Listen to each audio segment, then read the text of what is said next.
स्तोत्र संहिता अध्याय 110 दाविदाचे स्तोत्र। माझ्या प्रभूला परमेश्वर म्हणतो, मी तुझे वैरी तुझे पदासन करीपर्यंत तू माझ्या उजवीकडे बैस। परमेश्वर तुझे बलवेत्र सियोनेतून पुढे नेईल। तो म्हणतो, तू आपल्या शत्रूंवर प्रभुत्व कर। तुझ्या पराक्रमाच्या दिवशी तुझे लोक संतोषाने पुढे होतात। पावित्र्याने मंडित झालेले तुझे तरुण तुला पहाटेच्या दहिवरासारखे आहेत। परमेश्वराने शपथ वाहिली आहे आणि ती तो बदलणार नाही। ती अशी की मल्कीसदेकाच्या संप्रदायाप्रमाणे तू युगानुयुग याजक आहेस।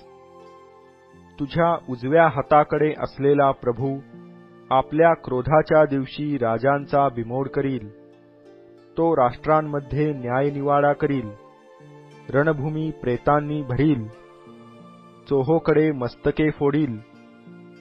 मार्गाने चालत असता तो ओहोळातले पाणी पिईल आणि आपले डोके वर करील।